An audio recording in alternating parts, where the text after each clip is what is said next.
Getting this from Dallas, Texas, and we were in Houston yesterday. And we're just doing this Texas dash. We're just going Dallas, Houston, and Austin. And we couldn't add San Antonio on the trip this time, but next time we'll do that. Really, just kind of sharing what we're about, sharing our culture, We Partners Network. It's like a real estate club of entrepreneurs coming together, and just really leveraging the platform of what EXP has offered. But at the same time, it allows growth because our goal, Calvin and I, my business partner, we own about 50 shopping centers in DFW, and our goal is to continue to pour into our team so they can continue to invest in real estate.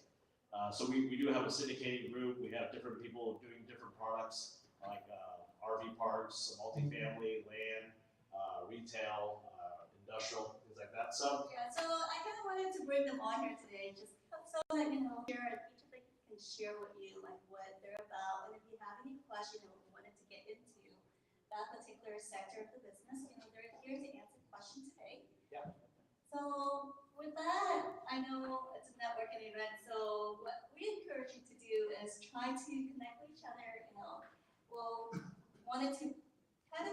What I wanted to do today is actually having you guys introduce yourself. So I'll pass the mic around, tell us what you and 30-second, 1 minute, just tell us something about yourself and something unique, right? So we kind of understand the audience, because every time we do a engagement of an event, every audience can be different. So it's really about you guys, not really about us as well, because by doing this also gives you the opportunity to kind of share your goals just quickly. So, all right, who's we're gonna? You want me to pass the microphone? Right or left? Let's do this side. All right. Down the middle. Down the middle. This way. Outside. Hi, my name is Roxana Vasquez, and I own a tax business. So I want to do. I joined real estate just to be able to help my clients, and I'm a new agent. I just got licensed like a month ago. So. All right. Thank you. Entrepreneur right there, right? Hi, my name is Eric Garcia, and I've been a real estate broker here in Austin, Texas, for the board since 1994, and I just wanted to see what EXP had to offer. Welcome. Hello, everybody. I'm Joe Payne. I am team with me from Houston, expanding to Austin. I just got my license about 2 months ago too, so looking to network and learn from y'all. All right. I'm Leonora Castillo, originally from the Philippines, and then went to California for how long? But we've been in Texas for about a year and a half now, and we're enjoying living in Texas and working in Texas. And there's so much opportunities up in Grayson County. If you guys never heard of that, there's a lot of high tech stuff moving up there. They came up from the north of the border, not south of the border, north of the border. It depends if you're Oklahoma, south of Oklahoma, north of Dallas. Michael Hill, been in this business for a long time, only been a realtor for about 7 months. In the commercial side of this, basically mostly in real estate investment and financial management. So I'm excited to be here and learn a whole lot of stuff. Hey everyone, Harold McGee, broker associate with EXP Commercial, and I practice business brokerage only. All right. Idea. Okay. Hi, my name is Yannick Sweet Casualty. I'm working with investor that looking for rental house and also looking for the lender that can provide my investor need. Don't forget to share something unique about yourself. Hello everyone, my name is Tuido. I'm with IBC Mortgage. We offer residential mortgage, we offer lot loan, portfolio loan, international, and we also offer community home ownership program with 0 down payment. If you want more information, please let me know. Also a sponsor for the day. Thank you for sponsoring us for lunch. Hello everyone, shout out to her, our sponsor. My name is Andy. I got my license 3 months ago, and I do a little bit of short-term rental, and I'm into networking and learn from you guys. And Debbie is my mentor too. So shout out to Debbie. Thank you. Hello everyone, my name is Annie. I'm a loan officer. I work at Safeguard. This is my boss, broker, Debbie. And also that I am the licensed insurance agent. I'm here looking for the network.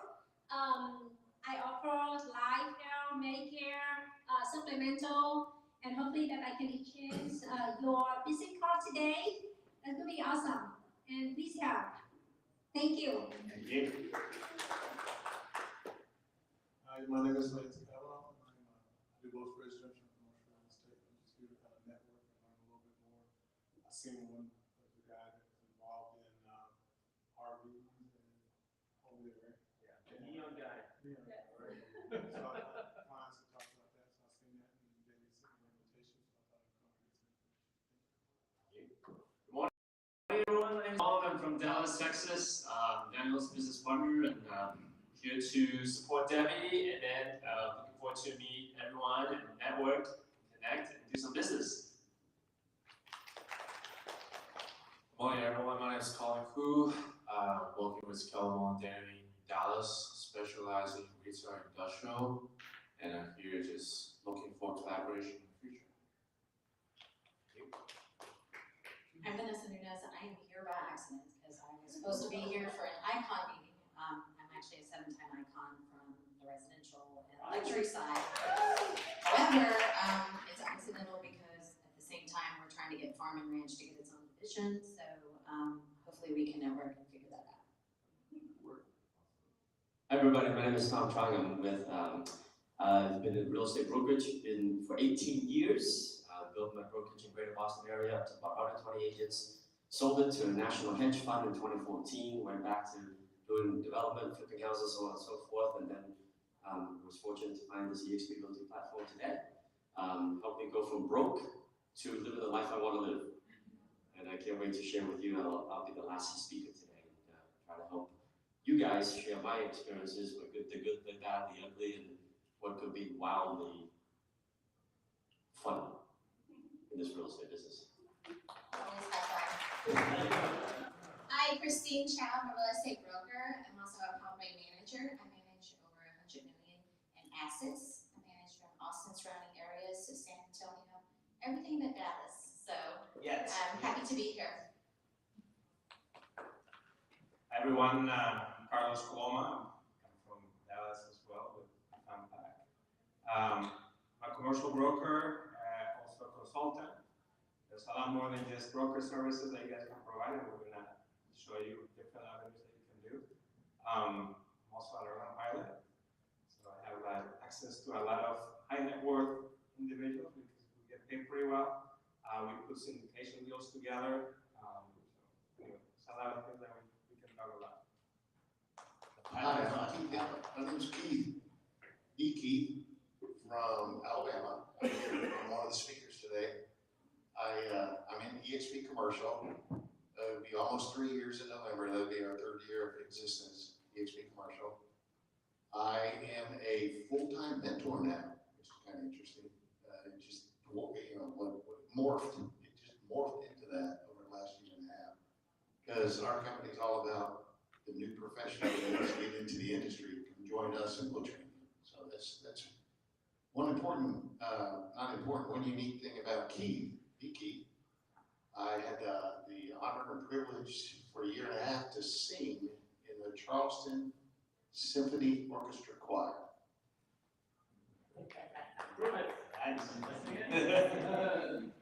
Hi, my name is Denise Vincent. I'm with First American Title.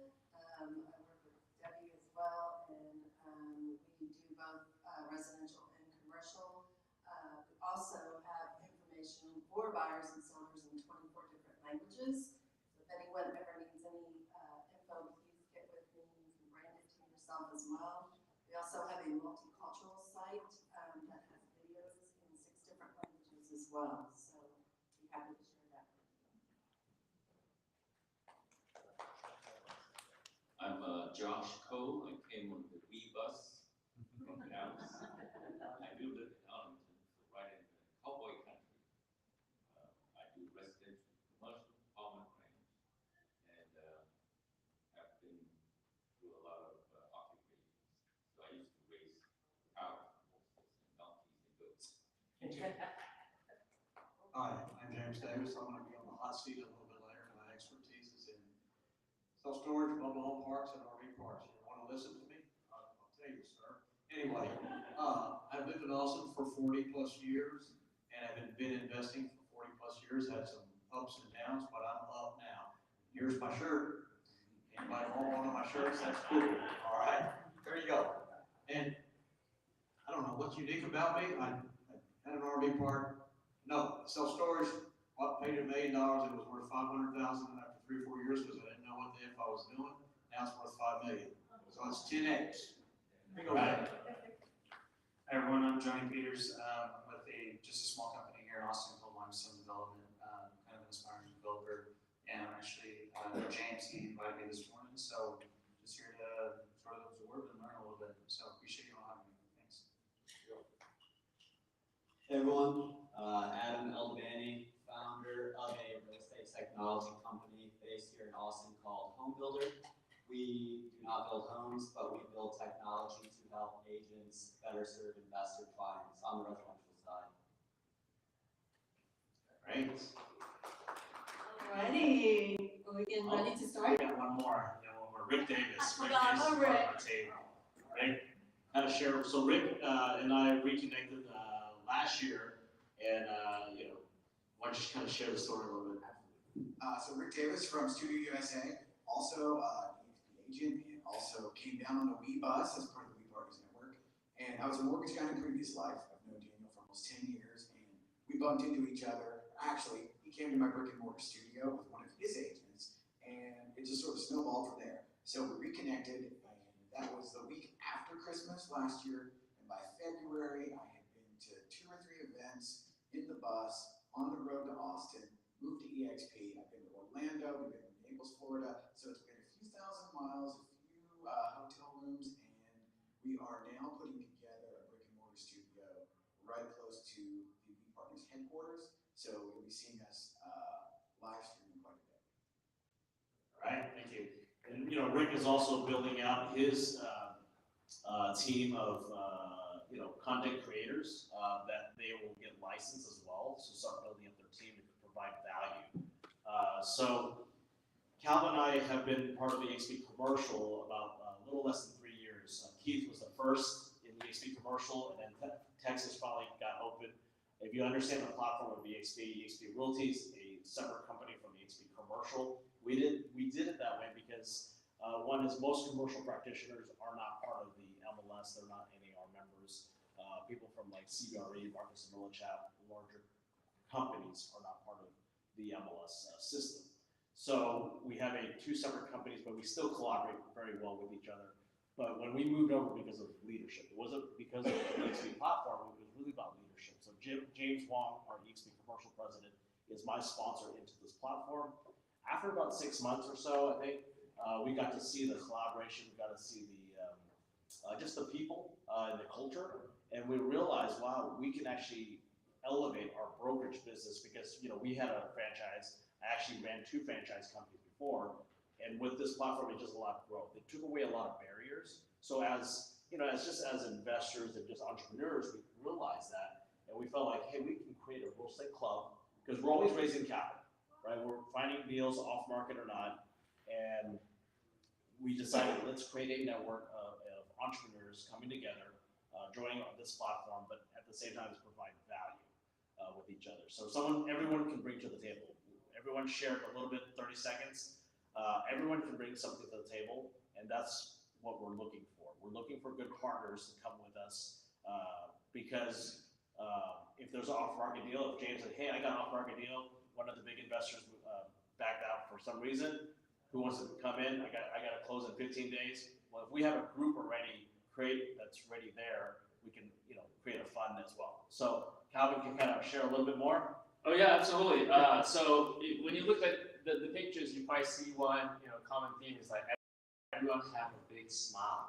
Who doesn't want to make money while having fun, right? I mean, do you guys want to make money and just like, you know, for me, I just want to have fun while closing deals with the people that I enjoy working, right? So this is the environment that, you know, it's been almost 3 years now. So not a single day that I do not want to go to my office. That's what it is. Like even in our office, we make it a fun environment. We are so collaborative, not just like, I know collaboration, this word is like overused like over and over again. It was like, oh, we collaborate. But until you really understand the meaning of collaboration, it's just a term, it's just a word, right? Like for me, you know, we all really have fun. Like we came down here in what we call a We bus because we created our We partner network. Daniel bought a big van that can fit like 10 people, and it's pretty cool. It's parked outside. If you drove in, you might see Like a it. big Amazon truck. That's what we're making. Yeah, it's a soup. It's a pimp my ride. Not quite there yet, but we have a karaoke system and all that. But what it is like we are creating an environment that is so fun that our partners can really enjoy while making money. Especially in this environment right now. I mean, I know Austin is still hot. Is that still the case, or I mean, local here, like? Local? Down a little bit. It's down a little bit. My wife has indicated that. Yeah. Yeah, your wife is she seems the smartest in the room. So. No, I'm smarter than her. Oh, but you listen to her. That's why I'm smart, right? So, you know, I think gone were the days where like deals just kind of come and go, like you just close like left and right, like with blink of an eye, you know, you get checks from the title company. Now is the time where it really, you need to showcase your skill sets and your network and the people that you know in the environment to get the deal work, right? So, Yamin, right, you're talking about, hey, you're looking for lenders that can help your investors. Because in this market right now, investors, they are pretty scared right now because they don't know what's going on. They don't know like whether the interest rate is going to still stay elevated. So we as a consultant agents is always constantly trying to find a solution, right? Because if we don't have a solution, that means we don't have any deals. If we don't have any deals, that means like we don't get a check. So how do we kind of how do we, like in this environment, how do we find a way to do deals, right? And the environment that you are in is very important. The network, right? So we always have a saying. What do you always? Well, I you know, being in the industry for 23 years, commercial, you know, your network is your net worth, right? Who you hang around with, who you surround yourself with, that is your net worth. And you need to realize that. So as you continue to grow your career, not just chasing deals, right? You need to surround yourself with the right people. And, you know, until this platform, this really resonated because, you know, we joined different organizations. We, you know, Rotary Club, we're part of the Asian Real Estate Association, NAREP, the Hispanic Association, things like that. You're continue to, you know, be part of things, right? But now when you come together, right, and you really need, then you gotta find the right people to surround yourself with, really. Yeah, so we've been through all that. Like me and Daniel, we partnered up since 2012. So we started as a boutique, independent brokerage to serve kind of like the ego, right? Oh, I own this brokerage, you know, I own my own company. But later on, we realized that hey, that ego doesn't feed the family, right? It doesn't pay the bill. So we went on to, of course, we have agents and all that, and then we went on to purchase a franchise, thinking that will help extend our network, thinking that will help. Okay, that's a solution. But over time, we're still having the same problem with you know, owning a brokerage, running our own shop, constantly battle with agents retention, right? The agent retention is the main thing. It's like, how do we retain agents? I mean, unless we can make them a partners, it's really hard to retain because once you train up the agents, they become your competition. But how do you And so we're always trying to constantly trying to fight that battle. And 3 years ago, we think we found a solution, and we have been enjoying ever since then. But I want you to, because we have a lot of amazing speakers that's coming out, I want you to kind of really, have an open mind and just pay attention to that testimonial. So what we have created, me and Daniel, it's more like a network for partners that everyone come in and add value and help out with each other. So we always say like 1 + 1 is not equal to 2, and it could be 3 or 4 or 5. But until you are really immersed in this environment, you truly realize that, oh yeah, man, like there's much more opportunities, much more collaboration. Slides.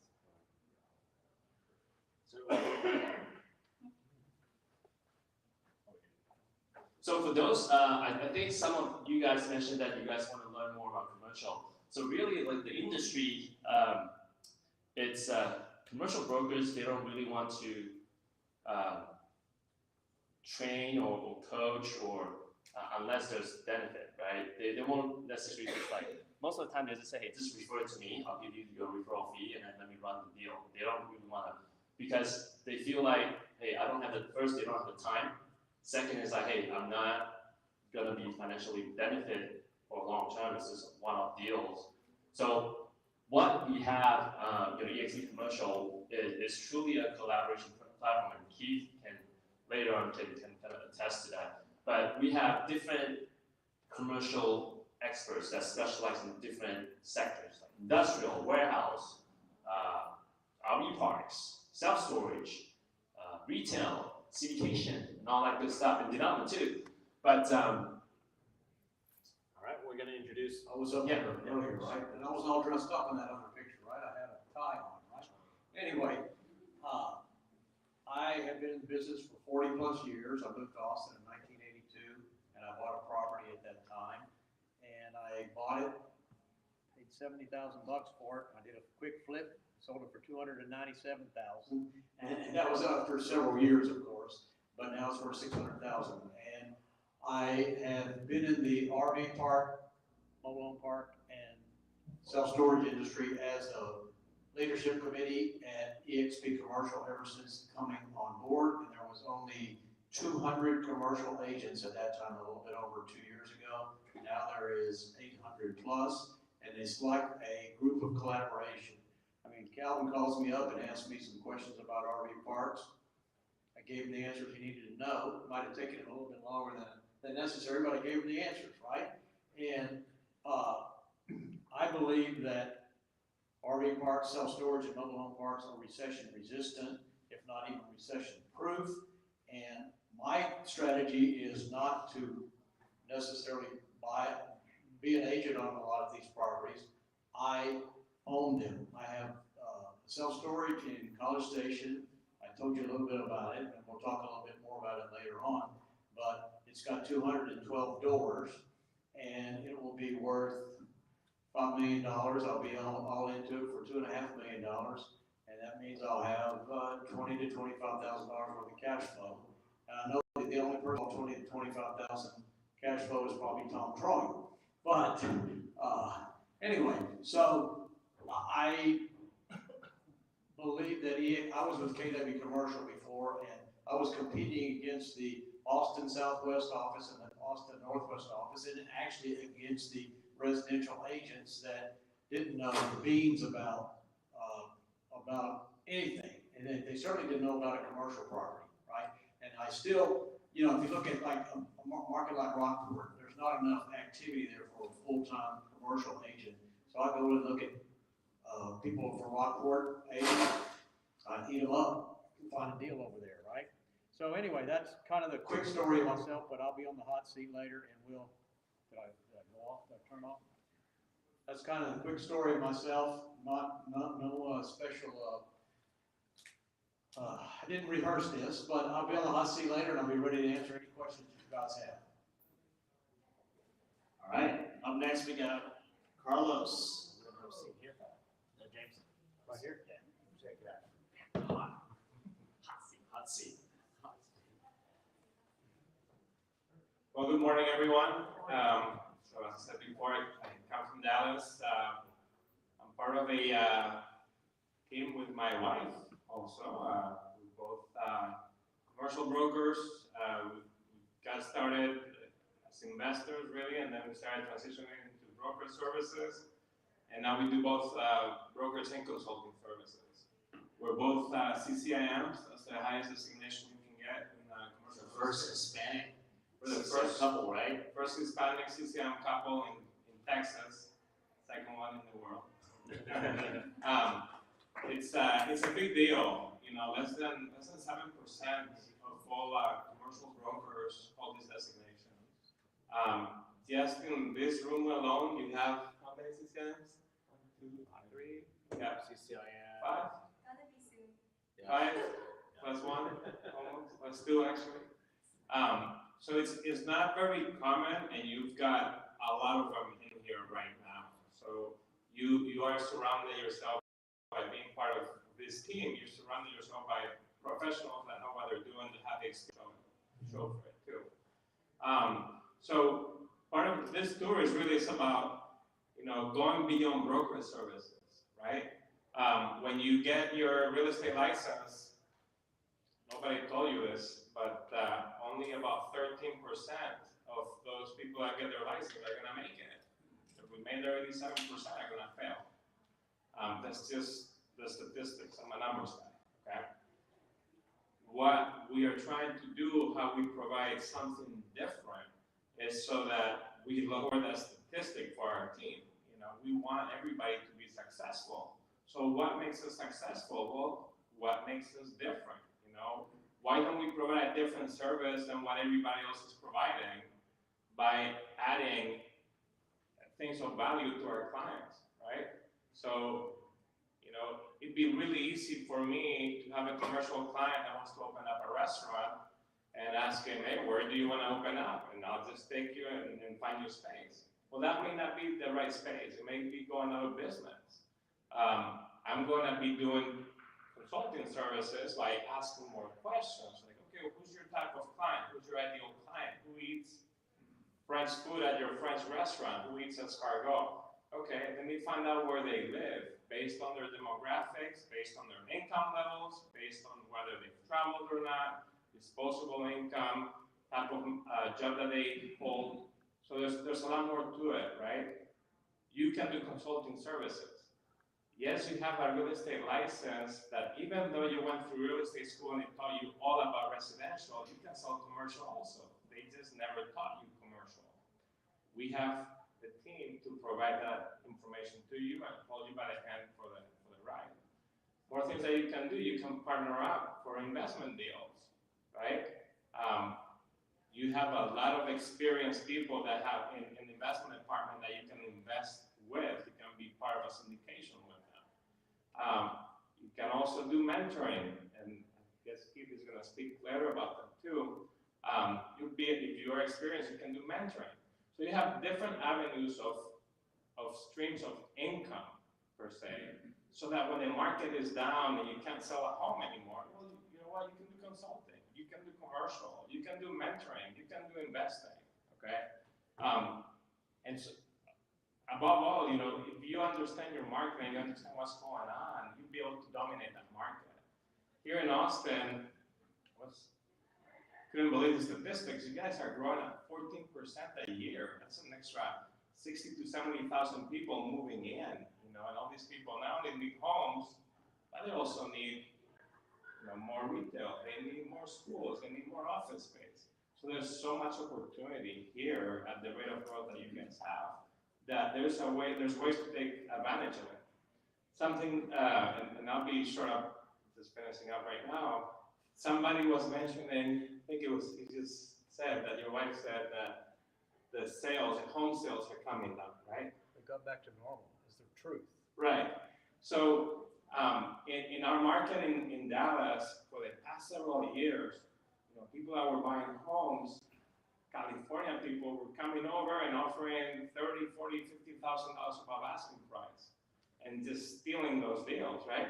Well, now everything has quieted down quite a bit. I mean, it's a lot like we thought it was going to be many years ago before people started coming over. It's not that we have reached a bubble, I call it a virtual bubble. Yes, the interest rates have gone up. It has made the local market to slow down and stop from buying, but it's temporary because it's all about supply and demand. We have 150,000 people moving to North Texas. The same way you guys have 60, 70,000 people moving in. There is a demand for the real estate. The supply, the inventory is still low, but there's gonna be a different way of getting into purchasing again, and that's gonna be, the banks are gonna have to change and be a little bit more risky, like back in 2003, 2004, when they were giving lower LTV. So since they can't control interest rates to lower those interest rates, we're gonna have those high interest rates for probably about another 2 years or so. The banks are gonna start giving out loans probably at 95 loan to value or even 100% financing to us investors.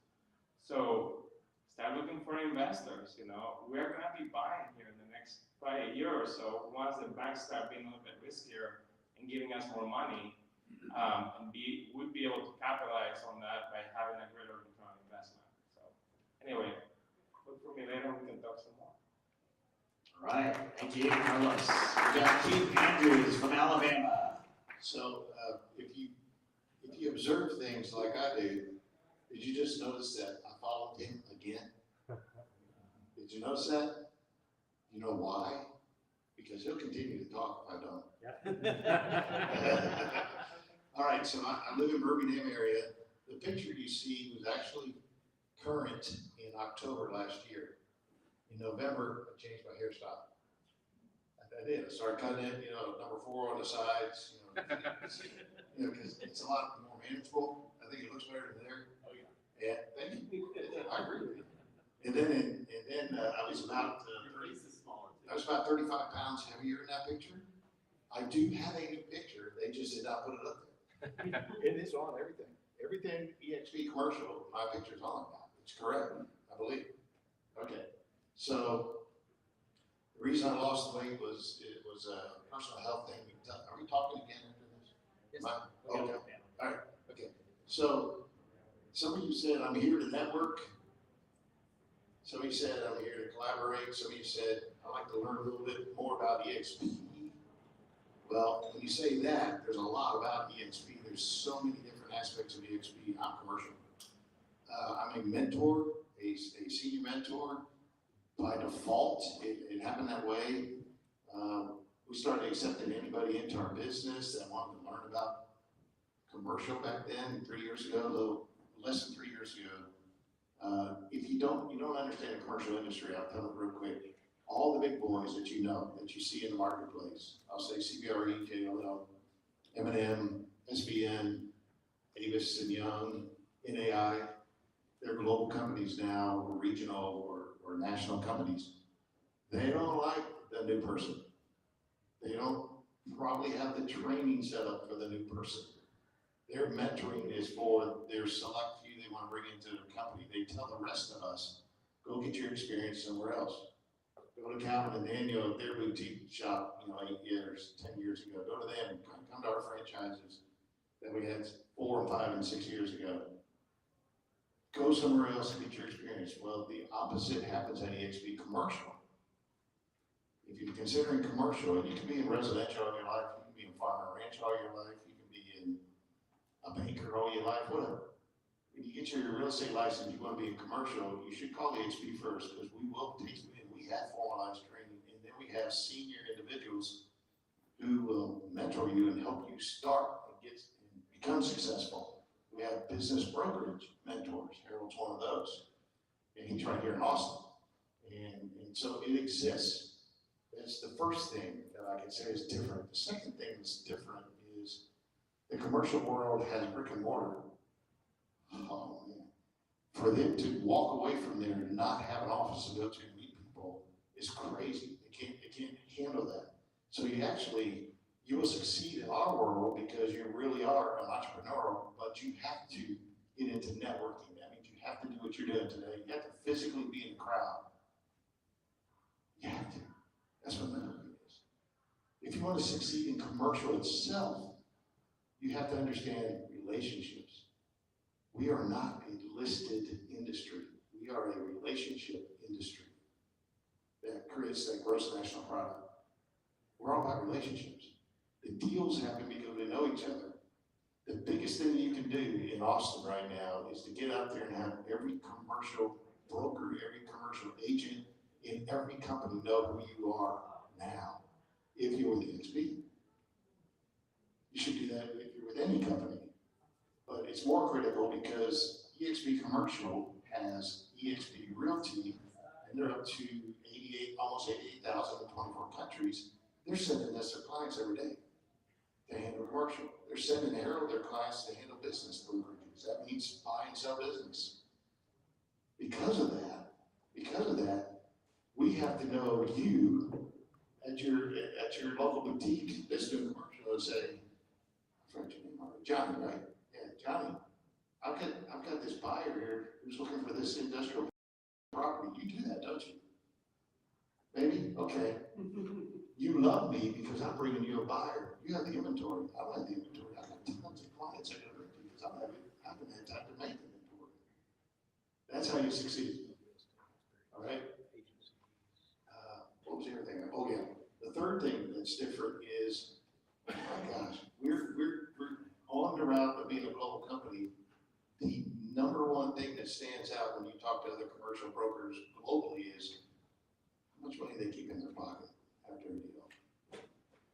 There's a major difference with us. We started at 80-20. You don't do that anywhere else. Especially if you're a brand new person. You might make 25 cents out of every dollar you bring to that brokerage. You might make 35 cents. But if you're there for 10 years, you may be making 50 cents of every dollar. With us, you start out at making 80 cents for every dollar you bring into that broker, which is the EXP Commercial. That's enough, right? Yep. Okay, I'll stop. Anybody else? All right, we got Tom Tron coming up. What am I doing up here? Just gotta share a little bit about yourself again, and we'll have Debbie come up afterwards. Well, good morning, Austin. Nice to see you all. Look at the smiling faces. So Eric, you mentioned in the intro that you came here to find out what this organization is all about, okay? For me, I don't care what the organization's name is, and if Glenn Sanford is watching on live there, our founder, I don't care if it's called EXP, XYZ, ABC, KW, REMAX, Angle Brokers, doesn't matter to me. I'm a broker, I'm an independent contractor, like all of us are in the room, yes, we all work for ourselves, okay? And for me, I've been in business for 18 years. For the first 9 of those years, I built my own brokerage. I went out and bought a franchise in a box, opened up that box, and dove into the franchise and followed the systems, followed everything they told me to do to go faster, to learn from other people's mistakes. As independent business owner and as an entrepreneur, I sort of love to learn from others' mistakes, so it doesn't cost me as much. Does that relate to you guys? That's why you guys come into these meetings. So I did that for 9 years. I built a brokerage from basically myself, one agent, to 120 agents. Between 2005, 2007, I thought it was brilliant to leave the insurance business to get into the real estate business because I was making a lot of money. All agents were making a lot of money between 2005 and 2007, if you guys remember. I thought it was brilliant. That wasn't brilliant. It was the rising tides lifts all ships. And then what happened in 07, 08, for those who've been around the business for long enough? The tide went out. When the tide went out, then the brokerage platform, then the franchise, then the system got exposed. It exposed all the faults, all of the things that it wasn't the franchise brand. It was what did they really provide, right? And so really, I kept growing despite being a franchisor, and I grew through a lot of mistakes. Got that to 2014. The economy had come back by 2014, and we had been on a good run for 7-8 years. And I'm a financial guy, so I'm thinking, oh my God, much longer is it going to last? This rising tide. Let's position the company to sell it now. That was one of the criteria, was to sell the company now in late 2014, going in 2015, and allow the next company to buy me to basically reap the benefits of this rising tide while they paid me a nice multiple, 4 times dividend for the next 2 years. And it worked. The plan worked, right? They have to get their money back, and we in 2015, 2016, the economy, real estate kept going up, and my bonus went from 4x to 4.25x while I laid back and did my real estate sales. Went from 5 million in sales volume to 15 million in sales volume, like clockwork. Developed my business, my real estate investments, my Airbnb, invested in the stock market, all that stuff, and found freedom.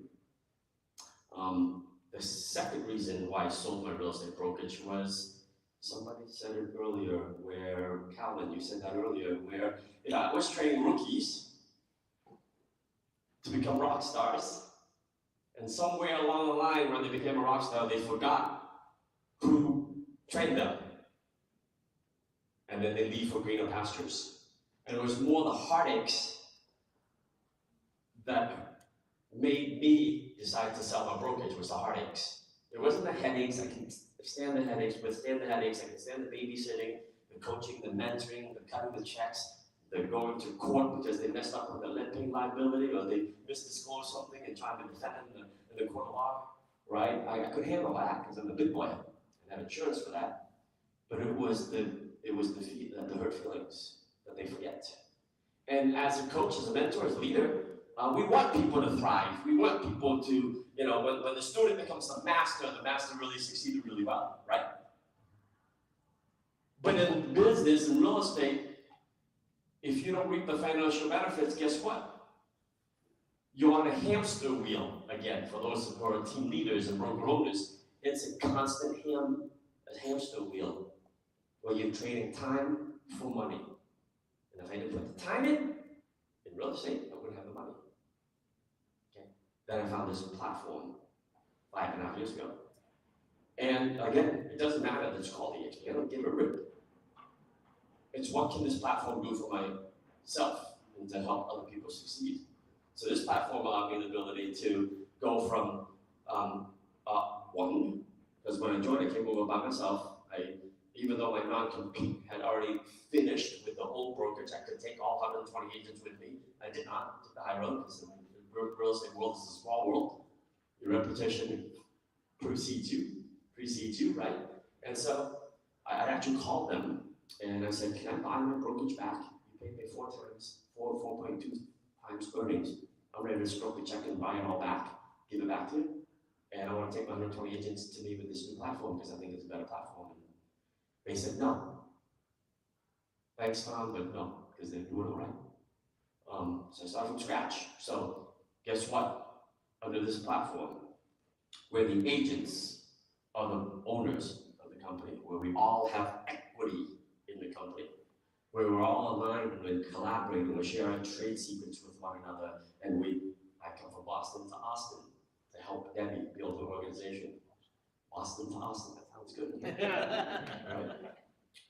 Where we have ownership, where we have health insurance, where we have more training than we can ever humanly consume, where the training is fresh and new each and every week, where we have the staff to package all the training, to take the old stuff that doesn't apply anymore and throw it away and replace it with the new stuff that is important today.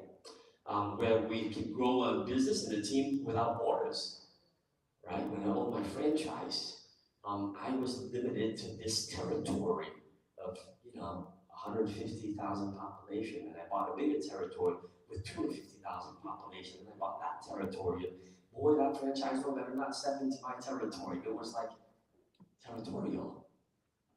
And in this platform, my organization is now in 37 states and 5 countries and continuing to grow. And it's our relationships that take us to where our business goes. And then the ability to mentor, what Keith said here, to take a rookie and turn him into a rock star, to take a junior, to bring him in to make him a senior, and then receive residual income from them for every transaction they do for the rest of their real estate career. So if they want to go out and hang their own shingle, they can, but they've rather tethered to you to get this residual income thing. And that's changed my life. So I went from 1 to 120 agents in literally 9 months, compared to 9 years in the old platform. And today, after just less than 6 years, our organization has grown to 1 to 1,200 agents. That's 10x in a very short period of time. If you can condense 9 years versus 6 years, that's like 40x. And that's why I love this platform as travel the country, to show agents what's possible. When I have an opportunity to share with you, as the last speaker, I'll share with you what the platform can do for real estate entrepreneurs to take your business to a whole new level and to live the life you've always dreamt of. More time freedom, more financial freedom, and for at least me, who loves to travel, who love people, location freedom. I can work from anywhere around the world, so can you. As long as you have Wi-Fi, you have a smartphone or a computer, you can plug in and you get training to support the systems that need the collaboration that you want, and unlimited income potential, right? From realty to luxury to global to commercial, and all of our affiliated services are available as additional income streams, right? To take your business beyond where it currently is. Think about look at your bank account, folks, tonight. Look at your bank account, and look at the deposits. And look at the source of those deposits. How diversified are you? You've probably heard multiple streams of income allows you to have stability, flexibility, to weather all storms. And we all try to do that, but how many different sources of income is hitting your bank account right now? Look back 30 days, look back 90 days, look back for 1 whole year. And if that one source of income went away, or those 2 sources of income went away, what happens then to the stability, this life that you think is so good? How good is it really? And for me, under this platform, I found 7, 12, 13 different streams of income. And if one went away, if Boston got hit with a catastrophe, well, I got a team here in Austin and Dallas and Houston that still thrives. If California falls into the ocean, I still got people in Hong Kong and Australia and Brazil and Mexico doing transactions. Unless it's a world catastrophe, my business income is still steady. Think about that as you progress in your real estate career or whatever business you're in. How many streams of income you have, right? So that's why I'm getting some fire up about life.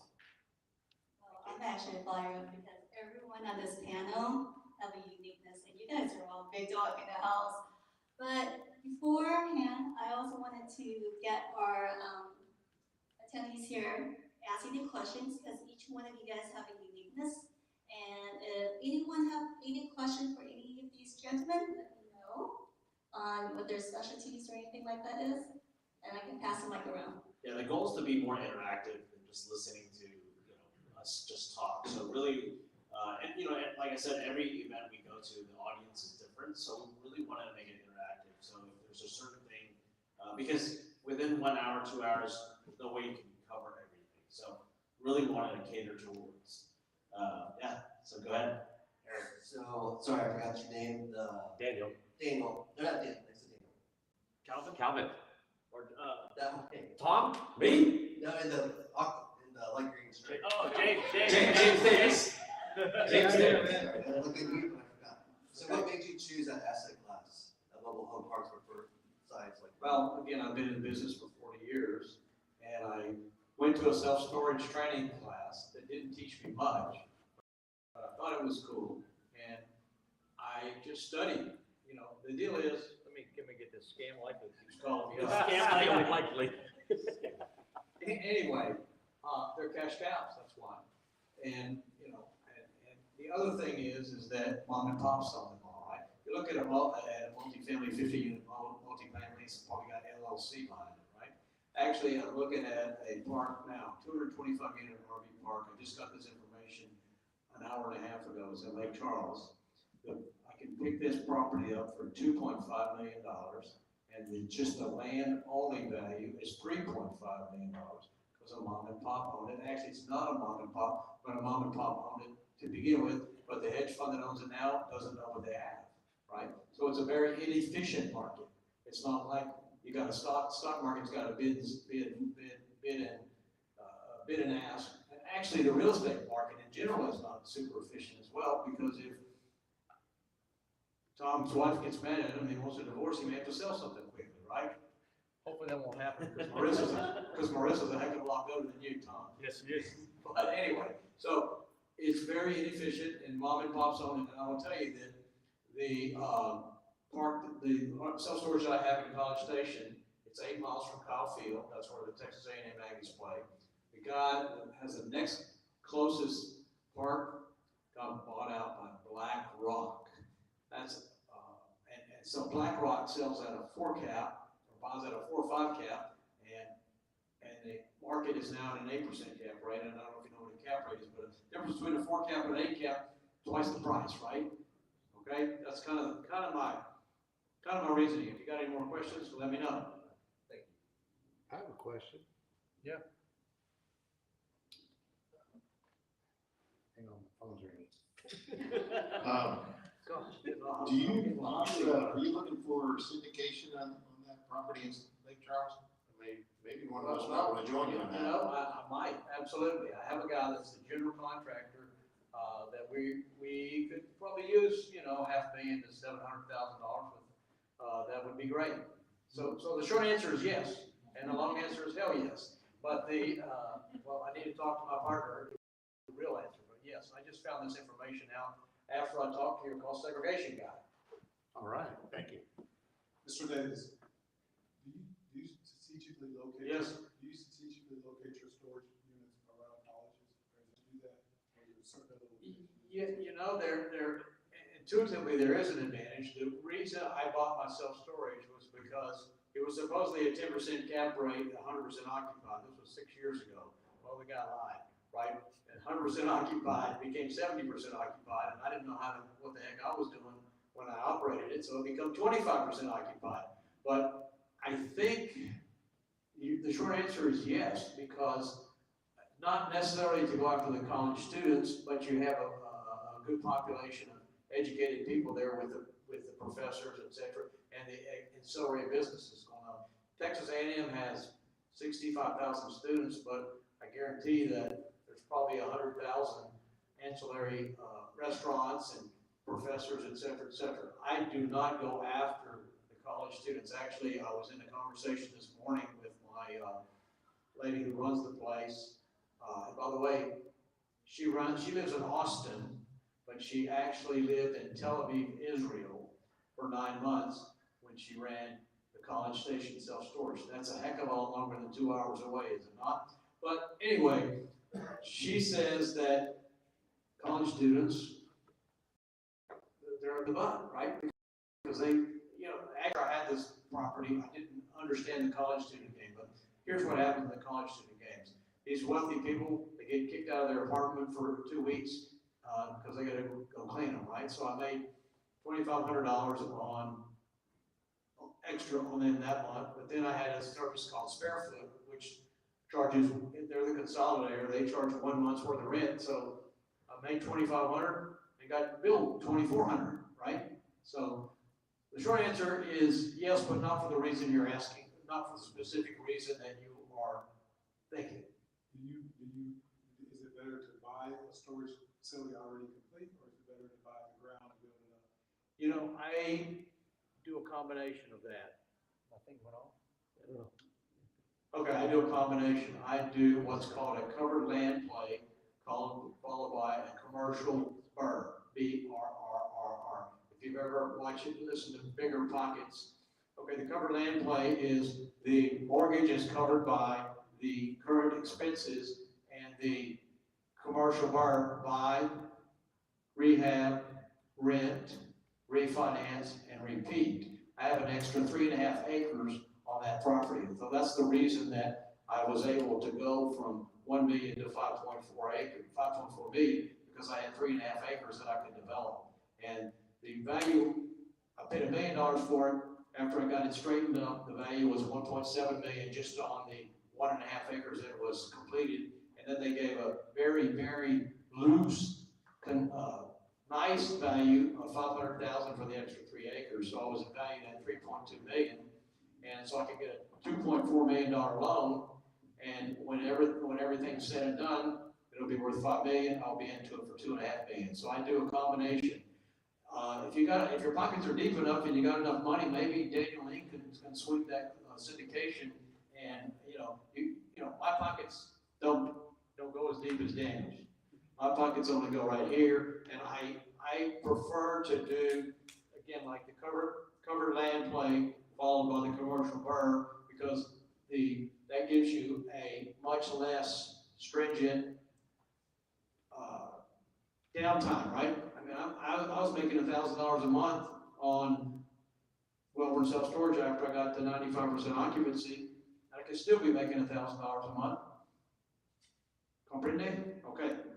So in terms of the spirit of collaboration, you guys are asking this if you're interested about self-storage and covered storage. So James, I live in Massachusetts, okay? And after hearing him speak and teaching in depth, he's not gonna do it today, but when he does that, I sat in the audience just like you, and I'm like, that's really interesting. And it's not just interesting, but there's a partner that I can call on and lean on and leverage his expertise, all the mistakes that he's made, and trust me, he's made plenty. I have. And bring him on our deal. So he's currently helping me vet 2 deals, not even in Massachusetts, but in New York. And we're going through the zoning now. Our agents up there are trying to figure out whether it's zoned properly to do this covered RV parking, blah, blah, blah. And if it works, it's going to be not just a home run, it's going to be like a grand slam. Cool. Well, also, Tom doesn't know about this, but I have a property in Bryan, Texas that he may want to partner with as well. Same kind of concept. It's got 3.2 acres, but only 1.5 is used. Much space for covered RV storage or enclosed RV storage. The other thing that I'm looking at is trucks. Just an 18-wheeler. I was driving to my mother's house, who lives in Pflugerville. I went to Central Commerce Drive. There's 20 trucks parked on the road illegally. If they got hauled off, it's going to cost $500 for the towing fee and another $300 for the ticket. So I charge those guys $200 a month. They're in heaven. So is the storage unit and RV park, are they good combinations on a piece of property, or is there another combination of businesses that you combine with storage if you have additional land? The storage unit and an RV park would be great, because if you think about it, the population is getting older, right? So let's say you decide you're going to downsize and you got your 4,000 square foot house and you downsize to a 1,000 square foot that still meets the definition of a tiny home. Then you have some precious junk you have to keep, right? Okay, so yeah, and actually there's a place in Dale Valley, I don't remember the name of it, but it's right off State Highway 130. They have a small single wide mobile homes, which I want to run the RV park like a mobile home park, because I don't want people coming in every Friday and Saturday and staying and making $60 a night. I want to get somebody making $500 or $600 a month and staying there forever. They have a little storage facility for each of their units, and they might sell it to them, but I bet they rent it to them for $50 a month. You want to be in the rental business. I'm renting dirt. In any case, there's nothing could go wrong with self-storage. I've had mine for 6 years. The only thing that's gone wrong is I had the gate's bad, but I got a new gate, and I had a roof leak. My little mobile home park that I have up in Fayetteville, Arkansas, I want to convert that to a tiny home park that has a lot nicer tone to it than a park with RV. but anyway. And the only thing that went wrong with that is it's on well and septic. I had lots of well and septic problems. And the other big problem is there's a damn house on it. The house always causes me air conditioner problems, this and that. I'm ridding dirt for the most practical purposes on any of my assets. Questions? Yep. My name is Tim. I really appreciate all the expertise that right now that's in this room. I have a kind of like a 50,000 foot level question for you all. There's been a kind of like a conversation, or at least kind of like it's like a high level kind of buzz around World Economic Forum. They're talking about like you'll own nothing and be happy, and then now on top of that you're pairing up with like these big institutions that own like 88% of the stock market, talking about BlackRock, State Street, Vanguard. From a profession level, how do you see that affecting our profession, especially with now that back in 2008, these institutions weren't going after single family homes, but now that's an asset class for them moving into the future. Sucks. You want to take that? It is. I can take it. Go ahead. I'll take it. Go ahead, take it. People that can talk enough. No, you don't. That's right. I'll go last. Just asking a question about residential, right? Yeah, a little kind of like a profession in general, right? I think he's in the residential world. Anything anybody does in the commercial world, we all benefit. It's awesome. There's always opportunity for us as agents or brokers. Carlos. So he was, the first thing he said is that it's a 50,000 foot question. I usually fly around 40,000 feet. So get it. So you're right. You know, there's all kinds of big investors and hedge funds looking into investment properties in the single family world. You know, we've had those in the commercial world. That's what we see most of the time. But in the same way, you're seeing smaller investors going into the commercial world to compete with those hedge funds, or even buy directly from them. So we are trying, believe it or not, there's a lot more people trying to get out of the rat race. They're understanding of the cash flow models, understanding ways to get to financial freedom. It's just partnering up with the right type of people that are going to be able to hold you by the hand and take you for the ride. The markets are constantly changing, especially as fast as the stock market can change with a horrible event like 9/11, the stock can just suddenly drop. The difference with real estate, particularly in the investment world, is everything happens slower, so you see it coming. And it's also driven by cycles. So if you study history and you see what happened on a 20-year cycle, then it just repeats itself. So you just start looking at interest rates. What were people doing when interest rates were at 6-7%? What were the banks doing? So being able to analyze all of that and get yourself in that market to take advantage of that. It's a great question. So the BlackRocks of the world are buying, they're in their local market, and they're controlling 70-80% of all the inventory that we all service, right? You might think of that as a negative, Tim, right? Okay. Well, here's the challenge that they all have. They are operating at a 40,000 foot view. They have this goal to buy up all this little stuff because there's a lot of equity equity play they can have over time. Here's the challenge: is they still need to fulfill the last mile or the first mile, right? And who can help them fulfill the last mile? Us, all of us in the room. You need to somehow get your name in front of them to prove to them that you are the local professional that can get them to that last mile in Austin, that can identify the distressed assets, the ones that yield the right ROI for them. And then they need us to help acquire, and then eventually acquire, manage, and then eventually liquidate. You think those guys want to go out and get a real estate license?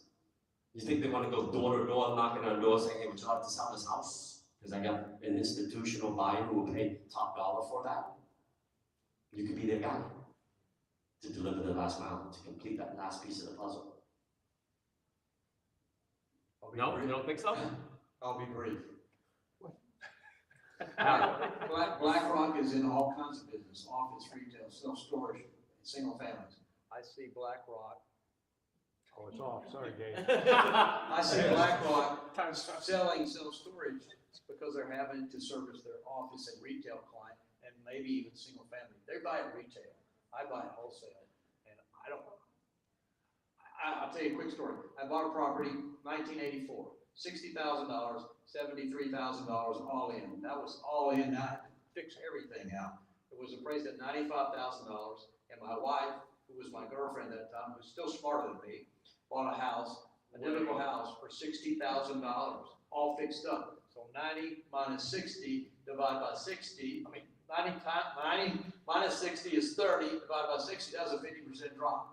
BlackRock could see something like that. I don't think they're gonna see 50% block. That was in the Reagan or Carter years, whichever your party you represent. Let me tell you a quick story, okay?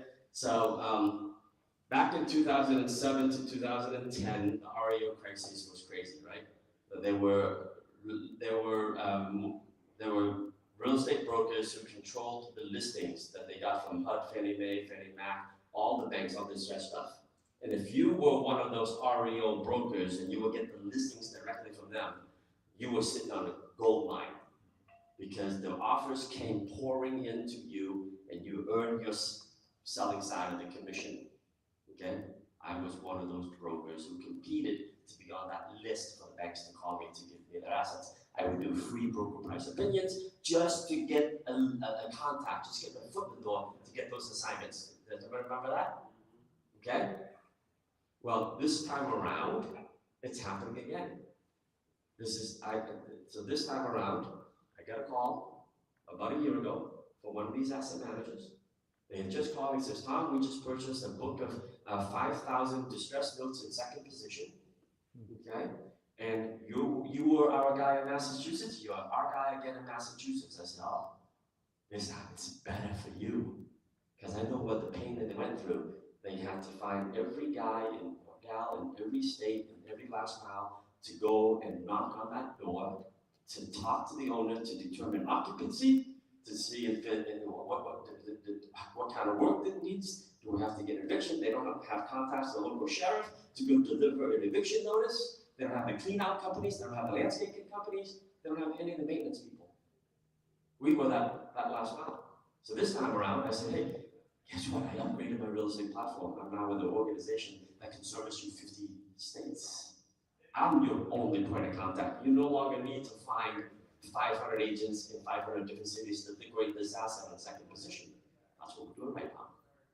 I have a second relationship with my agent, and my level 3 has the same relationship, so I'm coaching him. So he basically went back to the 40, 50,000 foot view, the guys that sit in the ivory tower, and he is their solution. They still have to move this stuff. So, and piggybacking off of that, so in the 2008, 2009, when he was selling those REOs, I was buying them. When I was buying those properties, I was buying them and then fixing them up and renting them right back to those people I got foreclosed on. They need a place to live.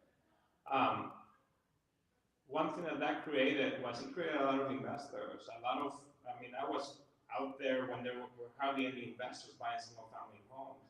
A lot of new investors started popping up. Now they're everywhere to the point that, yes, it has brought up the market price of houses. It's really hard to find those good investments in single family homes. What's happened is now those investors are trying to get into multifamily market, right?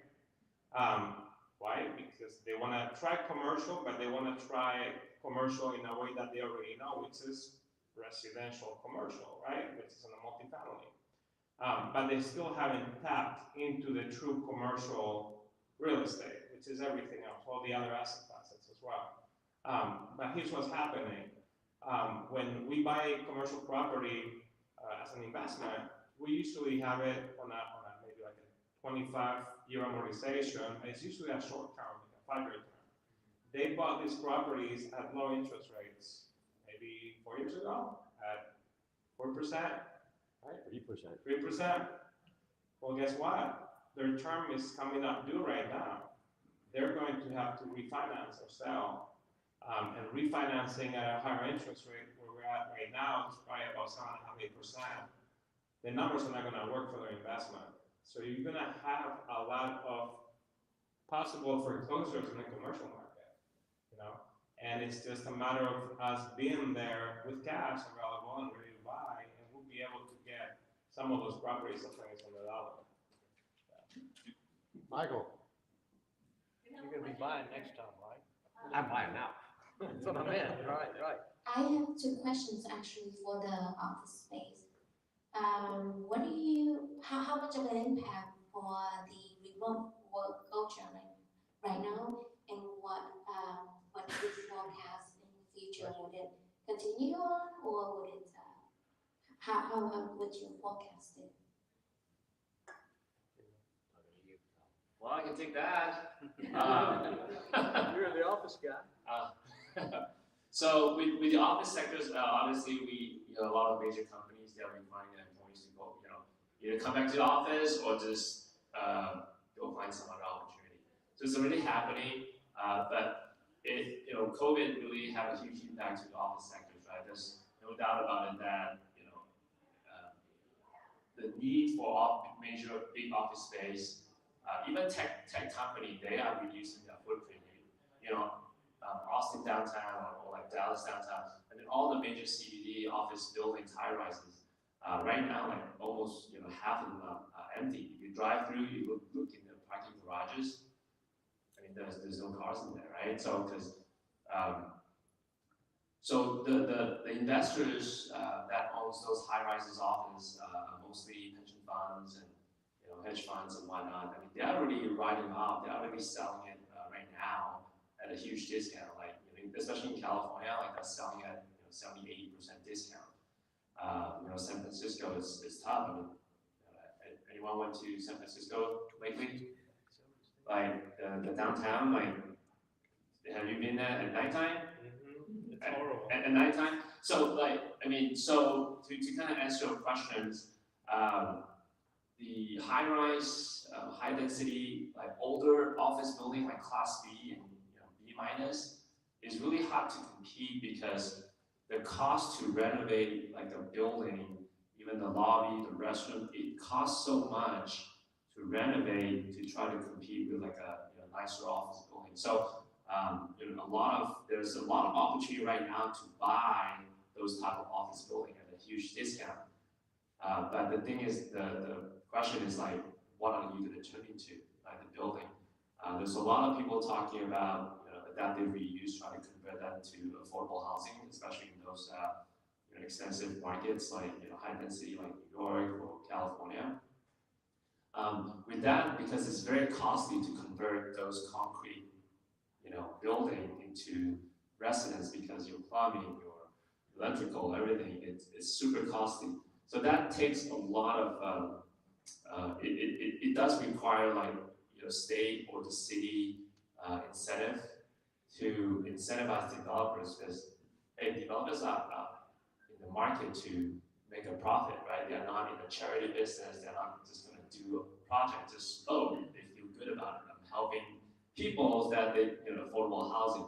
So everything is all about numbers, and that's why like commercial is all about numbers. So unless you have a kind of like a strategy to go in to fill in those space, if you do, then you can really make a great return, because right now you can really buy, office building like even at $80 a foot. Like it's cheap, but the thing is like you have to find something that you can put into. Some of the things that I read is some of the buildings that are converting some floor to. Anyone play pickleball here? Yeah, right. I mean, pickleball is like it's basically everyone. It's not just older generation now. It's like younger generation. So some of the office building, like there's one in Dallas, they're converting some floors into like pickleball even like big shopping malls too. Because if you walk into a shopping mall these days, like, I mean, it's pretty empty, like. Well, there's a Sears empty, that's for sure. Yeah. JCPenney's. And some of the ideas is like convert them to like the go court, right? So that you can still bring traffic in the mall and kind of help out the restaurants inside the mall. Because otherwise, like, you know, big malls are also going through a challenging period right now. So I hope that answers your question. I don't really have a answer on how to solve that issue. It's just, you know, just like big malls, right? Big malls are hurting because of Amazon. They just have to constantly try to find ways. Some of the regional malls and big malls in Dallas, they are going through redevelopment right now. They have to put, you know, mixed use, right? Apartments. Because your parking, I mean, it used to be like, you have a big malls and like, you have a ton of concrete around it, right? But the thing is, like, with lesser people going to shopping malls, I mean, those parking are not being utilized. So people are like, the developer coming in and do a redevelopment to mixed use, and it's basically, it works. So something that I noticed, I mean, think about it, what caused the office space to decline, right? Prior to the pandemic, office buildings, especially downtown locations, sky rises, New York, Boston, Dallas, Houston, they were filled up, they were occupied, businesses moving in, they always want to move into a financial district downtown, right? What happens during the pandemic? This is what caused it. Well, guess what? Now you have to social distance in the elevators, right? Remember that? Imagine going up 150 stories up, having to only have 4 people in an elevator. There's going to be a huge line of people waiting to get on the elevator. So they said that the commute times to work to their office in those sky rises increased by an average of about 3 hours. So just imagine going to commute 3 hours. That's why so many businesses were saying, well, guess what? Work from home, because you're wasting 3 hours just commuting to work, just waiting on the elevator to get upstairs, right? That's when they realized, well, guess what? Since if they can work from home with Zoom, we don't need as much space anymore, right? So let's downsize. So that's how all the buildings started emptying out. They found they had to readdress the problem and focus on a new solution for them. So they said, well, maybe we need to start moving to suburb areas where there's smaller buildings, where they only have to go up 3 flights of stairs, they don't need elevators necessarily, right? At the same time, thanks to the pandemic, malls, right? They're closing shop due to the emergence of e-commerce, right? People need to investors, they need to start getting creative, saying, well, what are we going to do with our office space, downtown locations? Well, it may be a prime area to do residential, turn it into condos, you know. Malls, well, malls are spaces that are becoming vacant, that maybe some of those office users that are moving to the suburbs, they'll be able to use that. There's only 3 flights of stairs. Maybe you can convert some of those mall areas, mixed use, to maybe office space over there too. So as time goes by, as things happen, as events happen, investors need to readapt to the conditions to provide a solution and still be able to make money. They're not in it to lose money, right? Just 2 quick points. One is there's a old mall in Boston. Maybe Tom's familiar with it. It's only 2 stories. The second story is all residential, number 1. Number 2 is I live in a detached condo subdivision. I'm twice as old as most of the people who live there, although I look younger than most of them.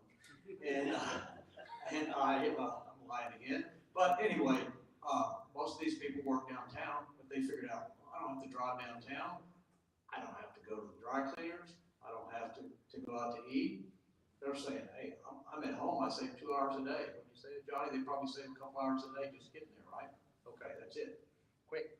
And studies have shown that employees are happier at home, they're more productive at home, and they're willing to take a pay cut if they need to have the flexibility of being there to allow them to be there when the kids go on the bus and to pick up the kids when they come home, right? I mean, this market is continually shifting. At our company, when I joined the company 5.5 years years ago, we had about 400 full-time support staffers to support 6,000 agents. Today, we've grown to 88,000 agents, and we've got about 1,900 full-time support staffers. And whenever we have a job opening, we post it on the job boards, it's literally hundreds, if not thousands, of applicants that come pouring in because they can work virtually, and they, instead of bidding the salary up, find that they actually bid the salary down, saying I can do a better job and I'll take less if you allow me the flexibility. If you allow me to do the work from 8 p.m. to 10 p.m., well, I can read a story to my child before they go to bed and I'll get caught up with my work. By tomorrow morning, my work is done. What difference does it make? It improves the quality of my life for my family. Well, you know what? We can restart. Let's actually kind of get some of our sponsor up and then grab lunch, and we can kind of regroup again and see if we can share some more ideas. Awesome. Thank you. So before we head and grab our lunch, I would like to introduce Will, Chef, IBC Bank, one of our sponsors for lunch and this event today, and a mini commercial. Over. Thank you, Debbie. Appreciate it very much. Again, I'm Will Schiff. I'm with IBC Mortgage, the division manager here. We're a part of IBC Bank, and I'm not sure if any of you have heard of IBC Bank before, but we're a community bank. We're actually based in South Texas. We have branches all over Texas and Oklahoma. But IBC Mortgage, we're a residential lender, and our operations center is based here in Austin, Texas, just right down the road on 183. So we're a local lender. We offer a wide array of products, you know, conventional FHA, VA, all of the standard programs, but we're also a portfolio lender. So things like foreign national loans that other banks and lenders may be not so great at, that is something that is right in our wheelhouse. And we also have a standard portfolio loan program for borrowers that can't qualify for a conventional or FHA loan. Also wanted to mention that we recently introduced a community home ownership program. This is a true zero down, no mortgage insurance, 30-year fixed rate loan program that any borrower can be eligible for if they're a first-time home buyer, if they're low to moderate income, and the property's in any majority minority census tract of Austin, Dallas, San Antonio, and forgetting one other major city, Houston, as well. So we're offering that statewide. That program is a portfolio loan program. In addition to the zero down, we also have a special grant that the borrower may qualify for up to $10,000. So it can be a true zero down, zero out of pocket loan program. We've done a lot of studies in that space over the past 12 months. Some major banks, Bank of America has a program similar to that. That's already out there, and several other banks have very similar programs. I think what sets this one apart is we want to set the borrower up for success. There is no credit score requirement for this particular loan program. So by that, we don't want to leave the customer with really zero money in the bank after they complete the purchase. So with that grant program, they're able to do that and save some money for reserves once they actually get into the property. I won't take up too much more of your time. I know we want to get to lunch. I did want to introduce our mortgage loan originator in Austin. Tweedo is here in the room with you all today. So if you have any questions about that loan program or anything else about IBC Mortgage, please stop by, introduce yourself. She'll be glad to answer any questions and also give you her business card as well. So thank you all. Thank you, Will. And also I want to say thank you to Jeff from Onward Roofing for sponsoring. Say hi. Hey. I'm Jeff Rossman, and I manage the Onward Roofing Company, so we just sponsor events like this, just we usually cater to real estate transactions and things like that, so if anyone needs any of our services, you know, so thank you. Alrighty, everyone. Lunch is back here. Let's go in for lunch and then just network a little bit, get to know everyone. Denise, everyone knows her. She doesn't want to speak.